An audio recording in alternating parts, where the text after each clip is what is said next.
Hello and welcome to the Reformed Rogue. We are going to be picking up where we left off, essentially. Last Friday, I read the first chapter in the preface to Brooks Adams' The Law of Civilization Decay, and I believe I read the second chapter the following Saturday. And today we are going to not read chapters 3 and 4, but we are going to read just chapter 3. Uh, the preface and the first chapter kind of did me in if you listened to that. Um, it was quite exhausting. Anyways, I'm going to switch over to my screen here. So I have the book up and ready to go. Um, I have some excellent drinks that I can choose from available right now. I have some Dragon's Milk Bourbon Barrel Aged Stout. Great stuff. Highly recommend Dragon's Milk if you enjoy stouts and enjoy like the bourbon barrel experience. And I also have some Christkindl's Markt Glühwein from Germany that I found at our local co-op. The local co-op generally has a very nice selection, and it's obvious that it's a labor of love. One thing I think there's one thing that I technically need to do before I get this going here that I forgot to do earlier. One second.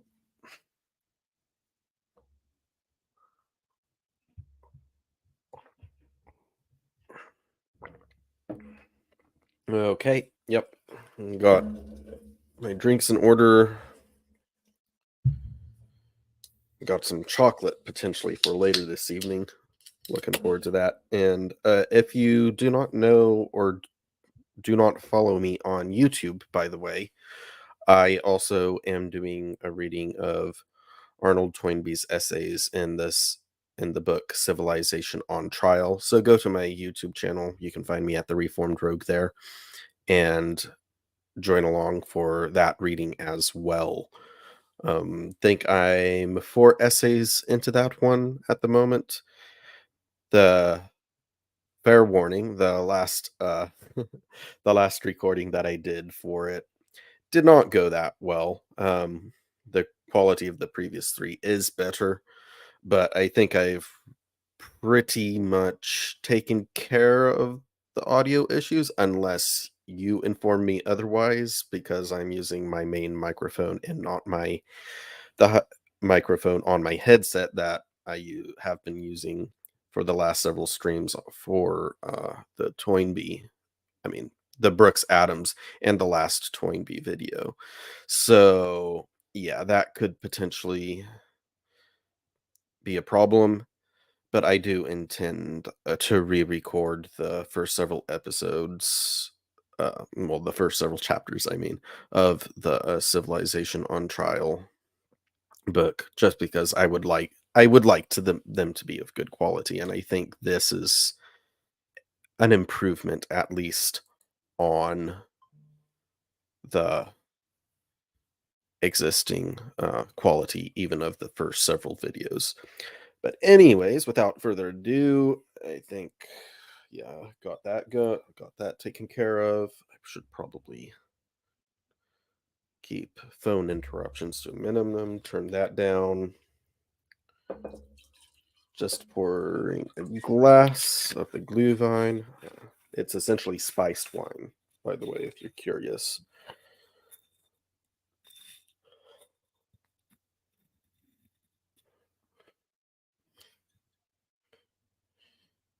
Yes, from all over. Yeah, it's from Nuremberg in Bavaria. So good stuff. I enjoy it.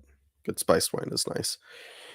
Anyways, without any further ado, we'll be hopping into the third chapter of Brooks Adams' The Law of Civilization and Decay, entitled The First Crusade. Until the mechanic Until the mechanical arts have advanced far enough to cause the attack in war to predominate over the defense, centralization cannot begin. For when a mud wall can stop an army, a police is impossible. The superiority of the attack was the secret of the power of the moneyed class who controlled Rome, because with money a machine could be maintained, which made individual resistance out of the question and revolt difficult. Titus had hardly more trouble in reducing Jerusalem and dispersing the Jews than a modern officer would have under similar circumstances. As the barbarians overran the Roman provinces and the arts declined, the conditions of life changed. The defense gained steadily on the attack, and, after some centuries, a town with a good garrison, solid ramparts, and abundant provisions had nothing to fear from the greatest king. Even the small square Norman tower was practically impregnable. As Viollet-le-Duc has explained, these towers were mere passive defenses, formidable to a besieger only because no machinery existed for making a breach in a wall. The beleaguered nobles had only to watch their own men to see to their doors, throw projectiles at the enemy if he approached too near, countermine if mined, and they might defy a great army until their food failed. Famine was the enemy most feared.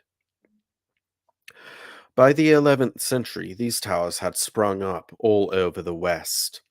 Even the convents and churches could be defended, and every such stronghold was the seat of a count or baron, an abbot or bishop, who was a sovereign because no one could coerce him, and who therefore exercised all the rights of sovereignty, made war, dispensed justice, and coined money. In France alone, there were nearly 200 mints in the 12th century. Down to the close of the Merovingian dynasty, the gold standard had been maintained, and contraction had steadily gone on. But for reasons which are not understood, under the second race, the purchasing power of bullion temporarily declined, and this expansion was probably one chief cause of the prosperity of the reign of Charlemagne. Perhaps the relief was due to the gradual restoration of silver to circulation, for the coinage was then reformed, and the establishment of the silver pound as the measure of value may be considered as the basis of all the monetary systems of modern Europe. The interval of prosperity was, however, brief. No permanent addition was made to the stock of precious metals, and prices continued to fall, as is demonstrated by the rapid deterioration of the currency. In this second period of relapse, disintegration reached its limit. During the 10th and 12th centuries, the Northmen infested the coasts of France and sailed up the rivers, burning and ravaging as far as Rouen and Orleans. Even the convents of Saint-Martin of Tours and Saint-Germain-des-Prés were sacked. The Mediterranean swarmed with Saracenic corsairs who took Fraxinetum near Toulon, seized the passes of the Alps, and levied toll on travel into Italy. The cannibalistic Huns overran the lower Danube and closed the road to Constantinople. Western Europe was cut off from the rest of the world. Commerce nearly ceased, the roads were so bad and dangerous, and the sea so full of pirates. The ancient stock of scientific knowledge was gradually forgotten, and the imagination had full play. Upon philosophy, the effect was decisive. Christianity sank to a plane where it appealed more vividly to the minds of the surrounding pagans than their own faiths, and conversion went on rapidly. In 912 AD, Rollo of Normandy was baptized. The Danes, Norwegians, Poles, and Russians followed, and in 997 AD, Saint Stephen ascended the throne of Hungary and reopened to Latin Christians the way to the sepulchre. Perhaps the destiny of modern Europe has hinged upon the fact that the Christian sacred places lay in Asia, and therefore the pilgrimage brought the West into contact with the East. But the pilgrimage was the effect of relic worship, and relic worship the vital principle of monasticism. In these centuries of extreme credulity, monasticism had its strongest growth. A faculty for scientific study was abnormal, and experimental knowledge was ascribed to sorcery. The monk Gerbert, who became pope as Sylvester II, was probably the most remarkable man of his generation. Though poor and of humble birth, he attracted so much attention that he was sent to Spain, where he studied in the Moorish schools at Barcelona and Cordova, and where he learned the rudiments of mathematics and geography. His contemporaries were so bewildered by his knowledge that they thought it due to magic, and told how he had been seen flying home from Spain, borne on the back of the demon he served, and loaded with the books he had stolen from the wizard, his master. Sylvester died in 1003 AD, but long afterwards his anatomy was still condemned by the Church, and 4 separate councils anathematized experimental medicine because it threatened to destroy the value of shrines. The ascendancy of Cluny began with Saint Hugh, who was chosen abbot in 1049, the year of Leo's election. The corporation then obtained control of Rome, and in another 25 years was engaged in its desperate struggle with the remains of the old secular police or power. But though Hildebrand crushed Henry, the ancient materialism was too deeply embedded to be eradicated in a single generation. And meanwhile, the imagination had been brought to an uncontrollable intensity. A new and fiercer excitement seethed among the people, a vision of the conquest of talismans so powerful as to make their owners sure of heaven and absolute on earth. The attraction of Palestine had been very early felt, for in 333 AD, a guidebook which had been written called the Itinerary from Bordeaux to Jerusalem, which gave the route through the valley of the Danube, together with an excellent account of the Holy Land.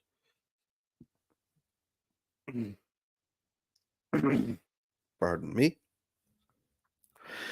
In those days, before the barbaric inroads, the journey was safe enough, but afterwards communication nearly ceased, and when Stephen was baptized in 997, the relics of Jerusalem had all the excitement of novelty. Europe glowed with enthusiasm.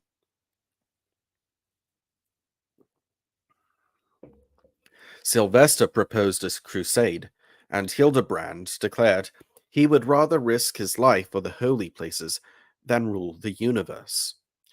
Each year the throngs upon the road increased. Convents sprang up along the way to shelter the pilgrims. The whole population succored and venerated them, and by the time Cluny had seized the Triple Crown, they left in veritable armies. Ingolf, secretary to William the Conqueror, set out in 1064 AD with a band 7,000 strong.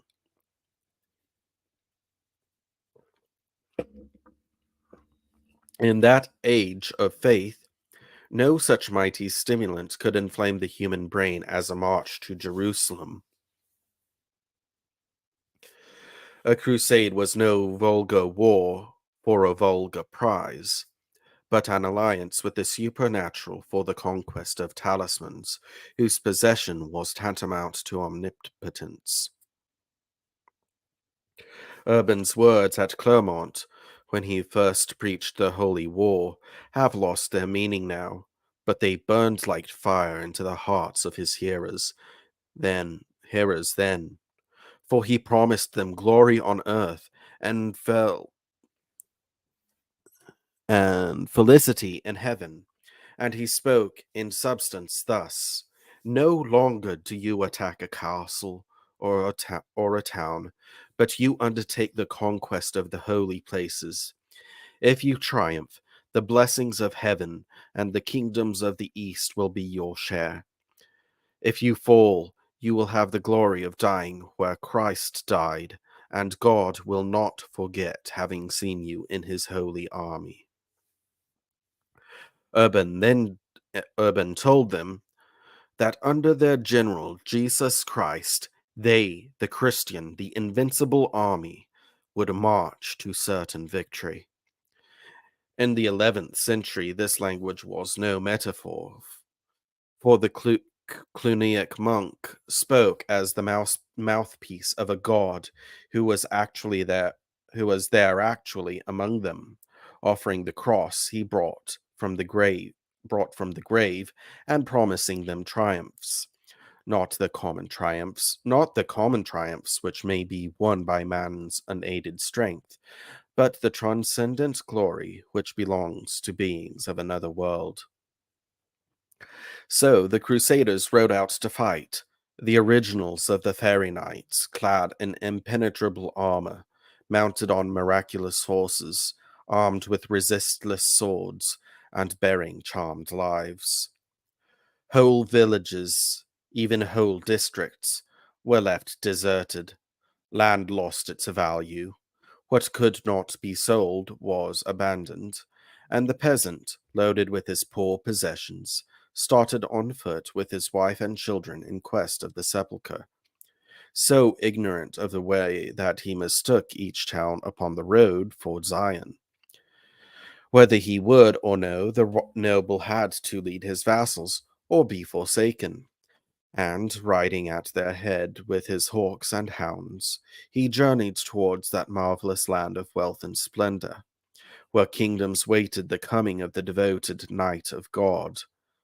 Thus men, women, and children, princes and serfs, priests and laymen, in a countless motley throng surged toward that mighty cross and tomb, whose possessor was raised above the limitations of the flesh. The Crusaders had no commissariat and no supply train, no engines of attack, or other weapons than those in their hands, and the holy relics they bore with them. There was no general, no common language, no organization. And so, over unknown roads and through hostile peoples, they wandered from the Rhine to the Bosphorus, and from the Bosphorus to Syria. These earlier crusades were armed migrations, not military invasions, and had they met with a determined enemy, they must have been annihilated. But it chanced that the Syrians and Egyptians were at war, and the quarrel was so bitter that the Caliph actually sought the Christian alliance. Even under such circumstances, the waste of life was fabulous. And had not Antioch been betrayed, the starving rabble must have perished under its walls. At Jerusalem also, the Franks were reduced to the last extremity before they carried the town, and had it not been for the arrival of a corps of Genoese engineers who built the movable towers, they would have died miserably of hunger and thirst. Nor was the coming of this reinforcement preconcerted. On the contrary, the Italians accidentally lost their ships at Joppa, and, being left without shelter, sought protection in the camp of the besiegers just in time.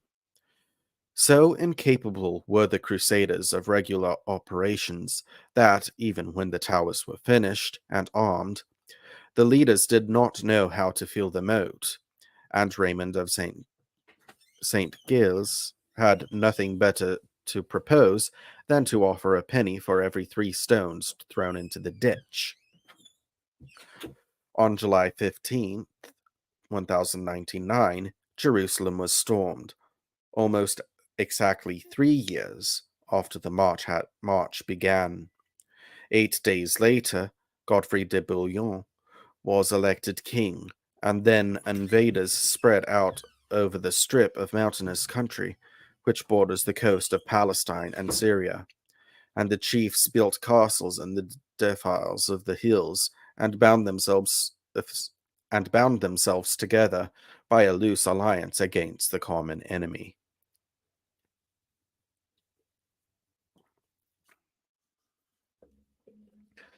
The decentralization of the colony was almost incredible. The core of the kingdom was the barony of Jerusalem, which extended only from the Egyptian desert to a stream just of north of Beirut, and inland to the Jordan and the spurs of the hills beyond the Dead Sea. And yet it was divided into more than 18 independent fiefs, whose lords had all rights of sovereignty, made war, administered justice, and coined money. Pardon? Beside these petty states, the ports were ceded to the Italian cities, whose fleets helped in the conquest. Venice, Genoa, and Pisa held quarters in Ascalon, Joppa, Tyre, Acre, and Beirut, which were governed by consuls or viscounts, who wrangled with each other and with the central government. Such was the kingdom over which Godfrey reigned.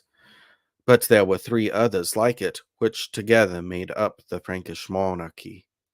To the north of the barony of Jerusalem lay the county of Tripoli, and beyond Tripoli, extending to Armenia, the principality of Antioch. To the east of Antioch, the county of Edessa stretched along the base of the Taurus Mountains, and spread out somewhat indefinitely beyond the Euphrates.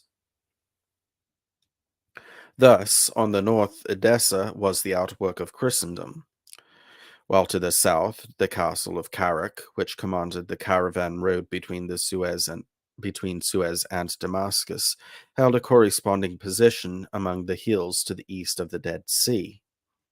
Beyond the mountains, the Great Plain sweeps away into Central Asia, and in this plain the Franks never could maintain their footing. Their failure to do so proved their ruin, for their position lay exposed to attack from Damascus, and it was operating from Damascus as a base that Saladin succeeded in forcing the pass of Banias and in cutting the Latin possessions in two at the Battle of Tiberias. A considerable body of Europeans were thus driven in like a wedge between Egypt and the Greek Empire, the 2 highest civilizations of the Middle Ages. While in front lay the Syrian cities of the plain with whom the Christians were at permanent war. The contact was the closest, the struggle for existence the sharpest, and the barbaric mind received a stimulus not unlike the impulse Gaul received from Rome. For the interval which separated the East from the West, at the beginning of the 12th century, was probably not less than that which divided Italy from Gaul at the time of Caesar. When Godfrey de Bouillon took the cross, the Byzantine Empire was already sinking. The Eastern trade, which for so many centuries had nourished its population, was beginning to flow directly from Asia into Italy. And as the economic aristocracy of the capital lost its nutriment, it lost its energy. Apparently, it fell in 1081 in the revolution which raised Alexius Comnenus to the throne. Because Alexius sacked Constantinople with a following of mongrel Greeks, Slavs, and Bulgarians, he has been called the first Greek emperor. But in reality, the pure Greek blood had long since long since perished. The Byzantine population at the end of the 11th century was the lays of a multitude of races, a mixture of Slavs, Armenians, Jews, Thracians, and Greeks, a residuum of the most tenacious organisms. After all that was higher, had disappeared. The army was a mixed horde of Huns, Arabs, Italians, Britons, Franks, of all, in short, who could fight and were for sale, while the church was servile, the fancy dead, and art and literature were redolent of decaying wealth.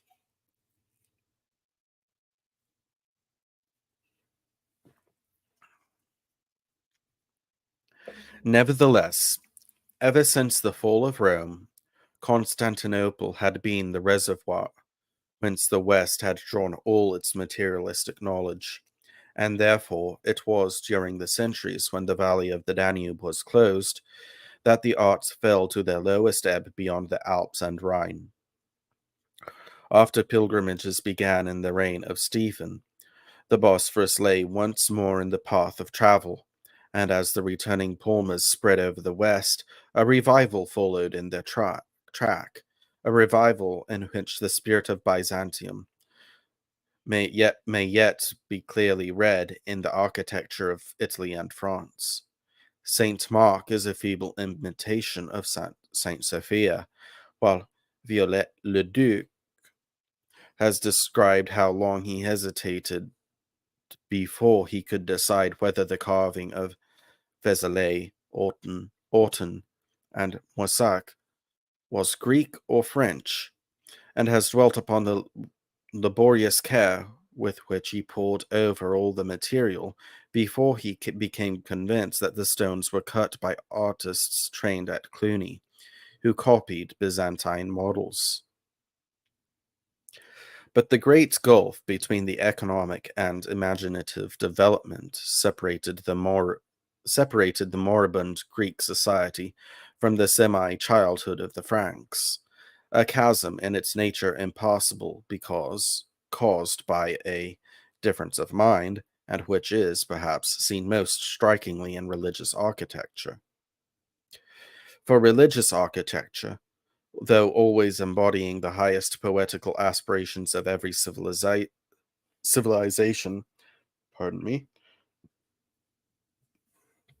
yet had in the East and West diametrically opposite points of departure.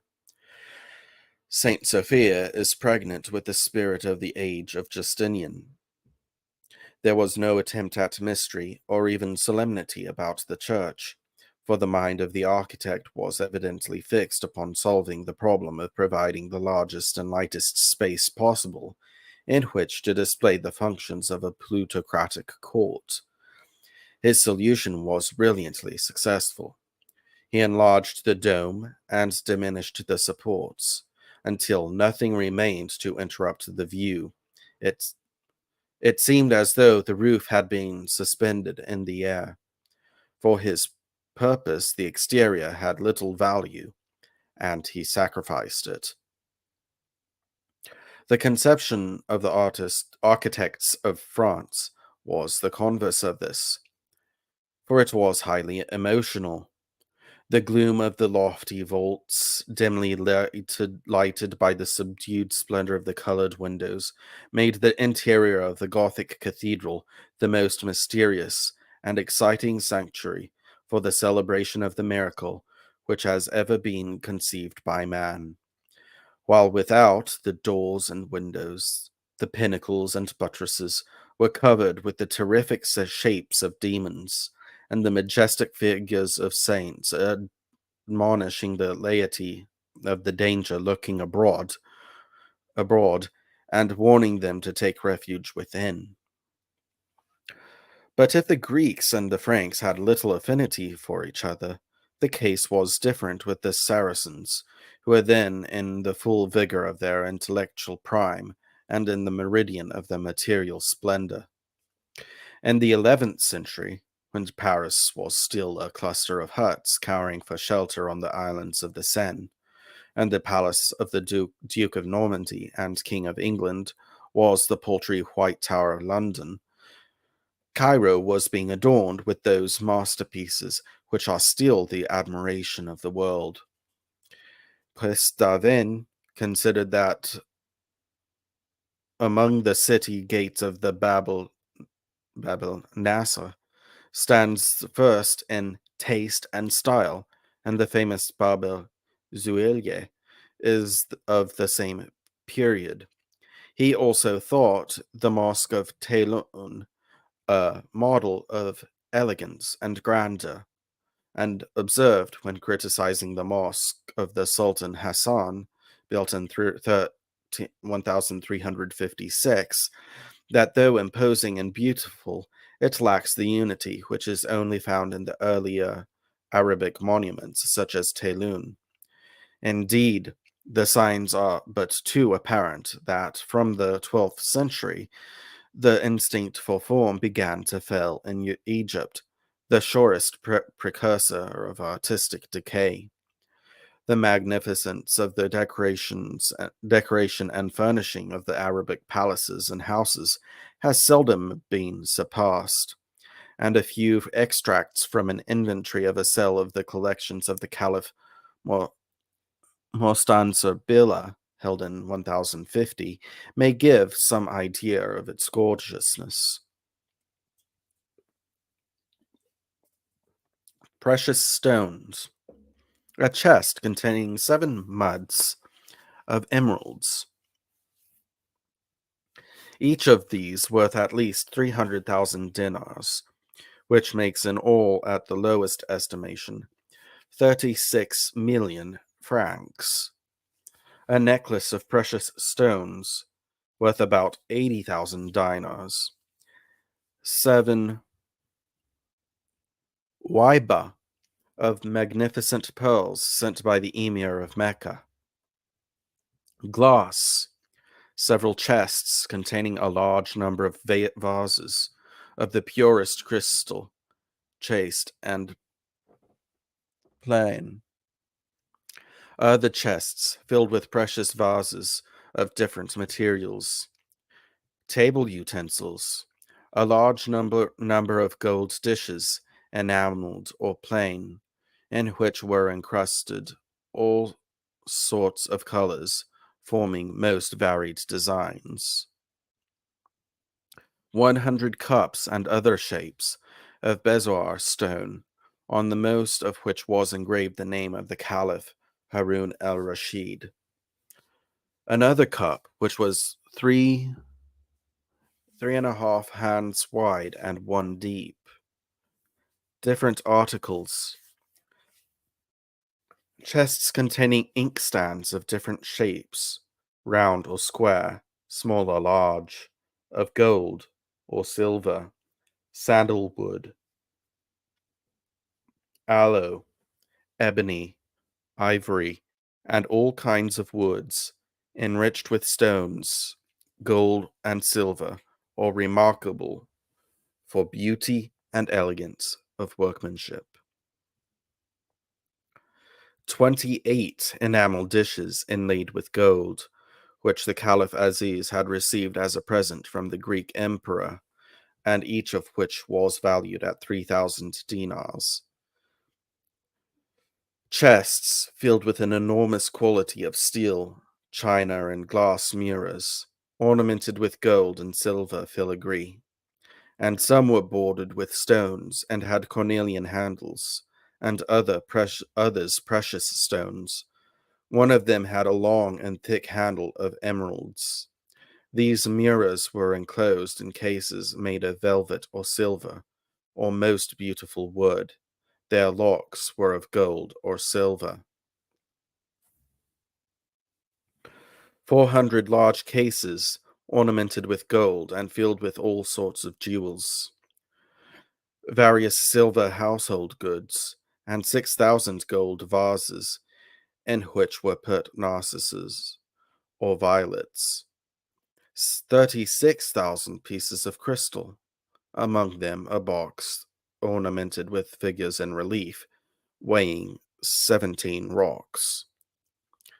A large number of knives, which, at the lowest price, were sold for 36,000 dinars.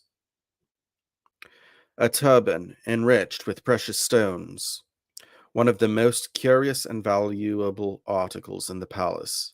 It was said to be worth 130,000 dinars.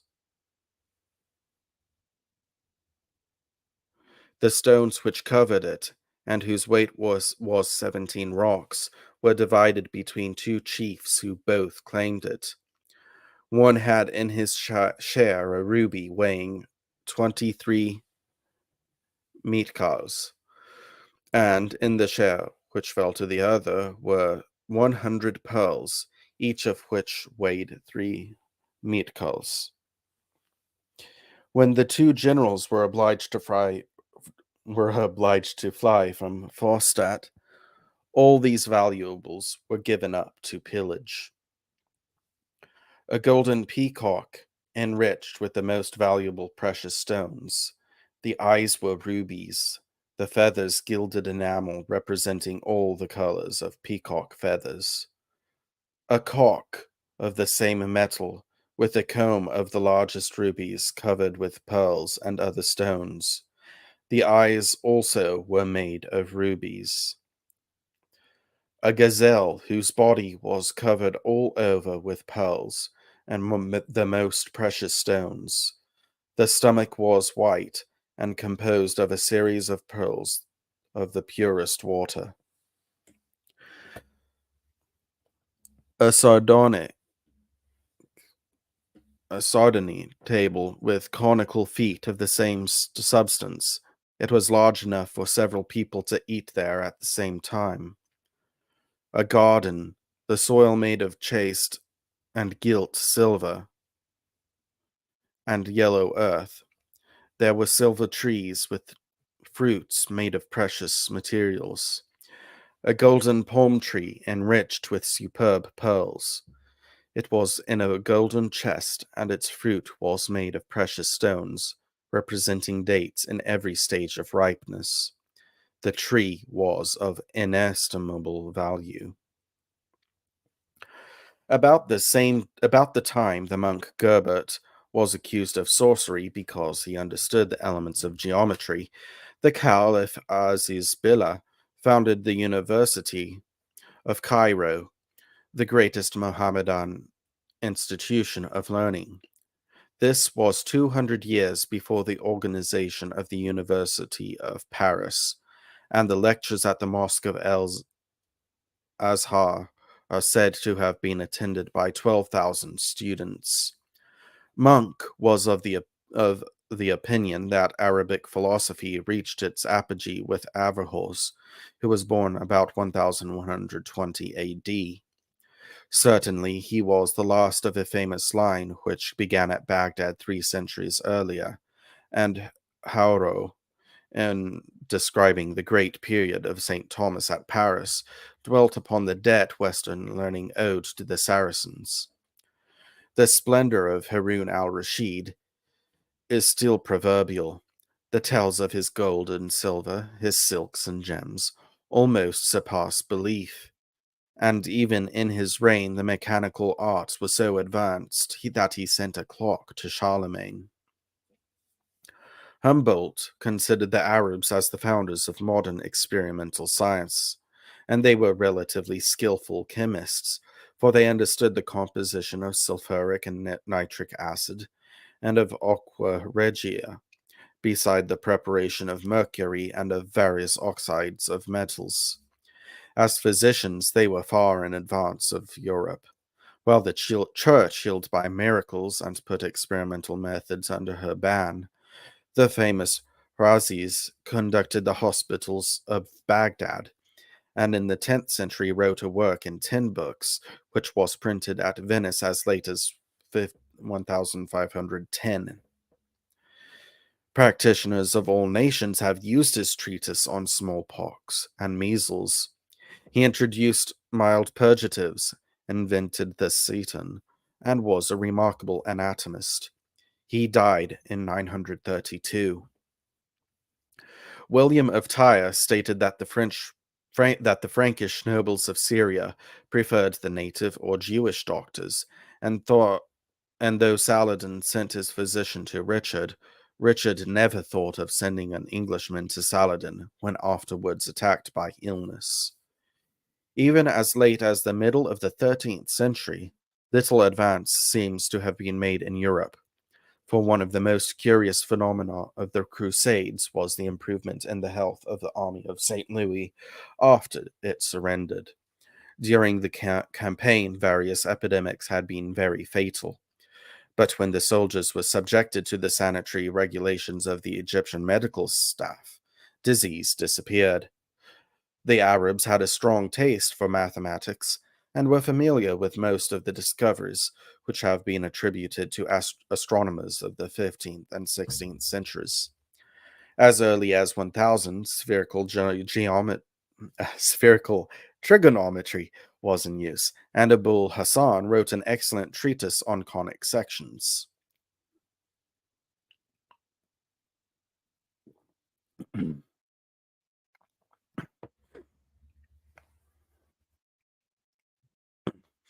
In 833, the Caliph Mamun,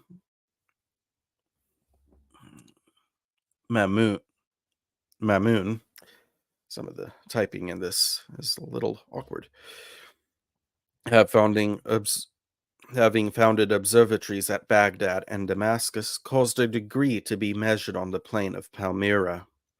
By the 13th century, the Arabic instruments were comparatively perfect. They had the astrolabe, the gnomon, the sextant, and the mariner's compass, and Abul Wafa determined the third lunar variation 600 years before Tycho. I'm going to go with Tycho Brahe, however you pronounce that. To enumerate all the improvements in agriculture and manufactures which came from the medieval pilgrimage would take a separate treatise. A French servant thought of writing a book upon the flora of the Crusades alone. The mulberry and the silkworm were brought from Greece, the maize from Turkey, the plum from Damascus, the escalot from Ascalon, and the windmills with which, down to the present century, corn was ground were one of the importations from the Levant. It might almost be said, that all the West knew of the arts were learned on the road to the sepulchre. The Tyrians taught the Sicilians to refine sugar and the Venetians to make glass. Damascus steel was a proverb. Damascus potters were the masters of the potters of France. The silk, brocades, and carpets of Syria and Persia were in the 12th century what they have been down to the present day. At once the admiration and despair of Western weavers, while there can be little doubt that gunpowder was the invention of the chemists of the East. All the evidence tends to prove that the ogive came from the Levant, and without the ogive, Gothic architecture could never have developed. Prior to the Council of Clermont, the pointed arch was practically unknown west of the Adriatic, but the Arabs had long used it, and it may still be seen in the 9th century mosque of Tayloun. In Palestine, the Franks were surrounded by Saracenic buildings and employed Saracenic masons, and the attention of Western architects seems no sooner to have been drawn to the possibilities of the ogive than they saw it in the solution of those problems which had before defied them. An arch formed by two intersecting segments of a circle could be raised to any height from any base, and was perfectly adapted to vaulting the parallelograms formed by the columns of the nave. Therefore, contemporaneously with the building of the Church of the Holy Sepulchre, the period of transition between the Romanesque and the Gothic opened in France. The two most important transition buildings were the Abbey of Saint-Denis and the Cathedral of Noyon. And while the Holy Sepulchre was dedicated in 1149, the abbey was completed in 1144. I think those are switched around. And the cathedral was begun almost immediately after. Therefore, thenceforward, the movement was rapid, and before the year 1200, Christian sacred architecture was culminating in those marvels of beauty, the cathedrals of Paris, of Bourges, of Chartres, and of Le Mans. Yet, though sacred architecture tells the story of the rise of the imagination as nothing else can, if it be true that centralization hinges on the preponderance of the attack in war, the surest way of measuring the advance toward civilization of rude peoples must be by military engineering. In the 11th century, north of the Alps, this science was rudimentary, and nothing can be more impressive than to compare the mighty ramparts of Constantinople with the small square tower which William the Conqueror found ample for his needs in London. When the Crusaders were first confronted with the Greek and Arabic works, they were helpless, nor were their difficulties altogether those of ignorance. Such fortifications were excessively costly, and a feudal state was poor because the central power had not the force to constrain individuals to pay taxes. The kingdom of Jerusalem was in chronic insolvency. The life of the Latin colony in Syria, therefore, hung on the development of some financial system which should make the fortification of Palestine possible, and such a system grew up through the operation of the imagination, although in an unusual manner.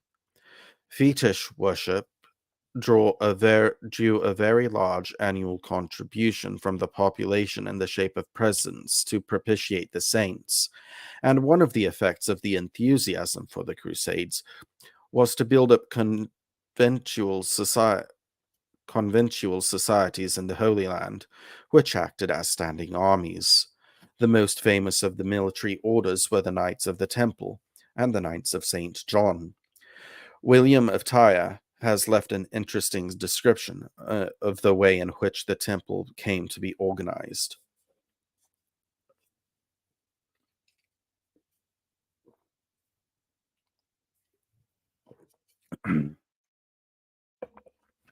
As though the Lord God sends his grace where he pleases, worthy knights who were of the land beyond the sea proposed to stay forever in the service of our Lord, and to live in common, like regular canons. In the hand of the patriarch, they vowed chastity and obedience, and renounced all property. The king and the other barons, the patriarch and other prelates of the church, gave them funds to live on and to clothe themselves. The first thing which was enjoined on them in pardon for their sins was to guard the roads by which the pilgrims passed, from robbers and thieves who did great harm. This penance the patriarch and the other bishops enjoined. 9 years they remained thus in secular habit, wearing such garments as were given them by the knights and other good people for the love of God. In the ninth, a, a council was assembled in France in the city of Troyes. There were assembled the archbishops of Reims and Sens, and all their bishops. The bishop of Albano was there, especially was there as a papal legate, the abbots of Citeaux and Clairvaux, and many other of the religious. There were established the order and the rules by which they were to live as monks. Their habit was ordered to be Their habit was ordered to be white by the authority of Pope Honorius and the Patriarch of Jerusalem. This order had already existed 9 years, as I have told you, and there were as yet only 9 brothers who lived from day to day on charity. From that time their numbers began to increase, and revenues and tenures were given them. In the time of Pope Eugenius, it was ordered that they should have sewn upon their copes and on their robes a cross of red cloth, so that they should be known among all men. From thence have their possessions so increased, as you can see, that the order of the temple is in the ascendant. Hardly can you find on either side of the sea a Christian land where this order has not today houses and brethren, and great revenues. The Council of Troyes was held in 1128, and in the next 50 years, in proportion as the feudal organization of the Latin kingdom decayed, the military orders increased in wealth and power. The hospital held 19,000 manors in Europe, the temple held 9,000, and each manor could maintain a knight in the field. At Paris, the house of the temple filled a whole quarter. Its donjon was one of the most superb buildings of the Middle Ages. At a later period, when the corporation took to banking, it served as a place of deposit for both public and private treasure. And in times of danger, the king himself was glad to take shelter within its walls. The creation of this monastic standing army was evidently due to the inferiority of the attack to the defense, which made the civil power incapable of coercing the individual who refused to pay taxes.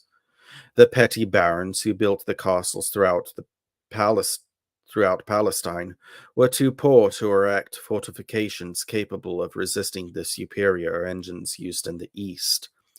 Therefore, the whole burden of the war was thrown upon the church, and in all modern history, nothing is more wonderful than the way in which this work was done. Within 50 years after the conquest, the feudal machinery was in ruin, and the strategic points, one after another, passed into the hands of the strongest force of the age, the force which was incarnate, imagination. The fortresses built by the monks were the ramparts of Christendom, and among the remains which have survived the past, perhaps none are more impressive than the huge castles of the Crusaders in the gorges of the Syrian mountains. Nor do any show so clearly whence came the rationalistic stimulus which revolutionized Europe, shattered the church, and brought in the economic society which has ruled Europe since the Templars passed away.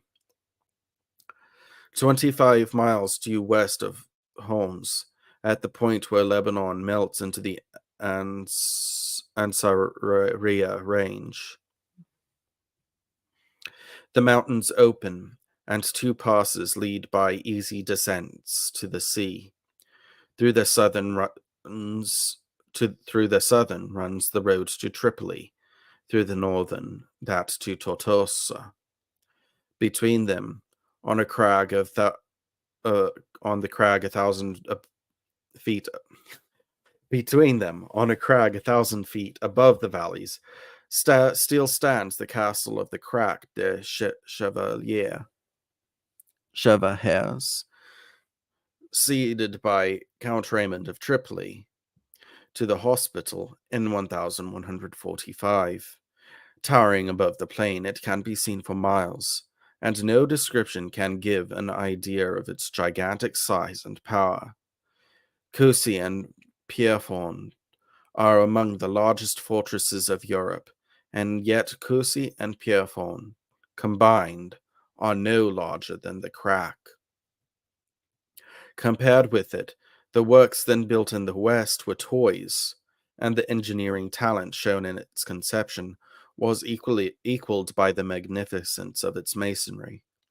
The Byzantine system was adopted, a double wall, the inner commanding the outer, with a moat between, and three enormous towers rising from the moat, formed the John. There were stone Ma- Machicus, and all the refinements of defense which appeared in France under St. Louis and his son. And a study of this stupendous monument shows plainly whence Europeans drew their military instruction for a century to come. The crack was the outwork dominating the plain where the Christians never made their footing good, and stood at the apex of a triangle of fortresses as remarkable as itself. From its ramparts, the great white tower of Castle Blanc can be seen, midway between the outpost commanding the mountain passes and the base upon the sea held by the temple. And from that tower, the troop of Templars rode to relieve the Knights of St. John on the day when the Crusaders routed the conqueror Noured Din and cut his army to pieces as it fled toward the Lake of the Homs,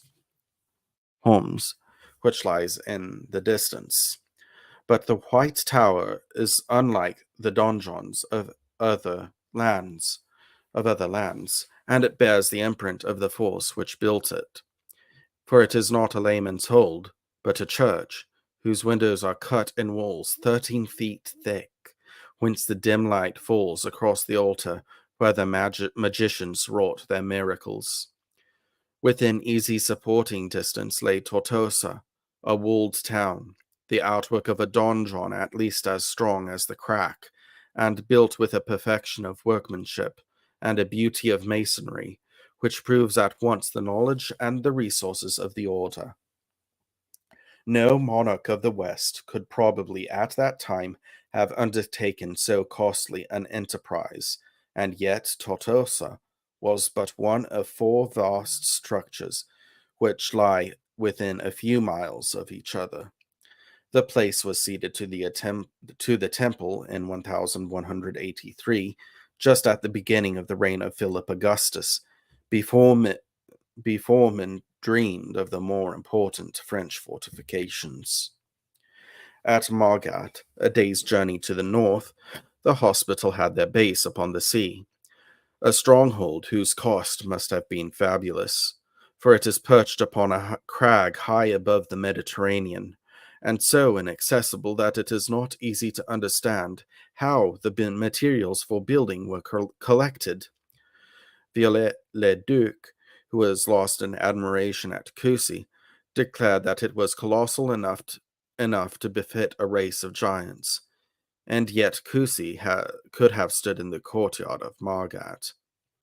The Arabs, who were excellent engineers, deemed it a masterpiece, and the Sultan Kaloon could not endure the thought of injuring it. After he determined, pardon me, after after he had mined the great tower and was sure of victory, he proved to the garrison his power to destroy it, in order to induce them to accept the most liberal terms of surrender and let him have the prize. Perhaps the best description ever given of the work is in a letter written by the Sultan of Hamar to his vizier, to announce its fall. The devil himself had taken pleasure in consolidating its foundations. How many times have the Mussulmans tried to reach its towers and fallen down the precipices? Markab is unique, perched on the summit of a rock. It is inaccessible to relief and inaccessible to attack. The eagle and the vulture alone can fly to its ramparts. And that is the third chapter of Brooks Adams, The Law of Civilization and Decline. Thank you for joining me, and until next time, stay strong, May God be with you. Have a blessed evening.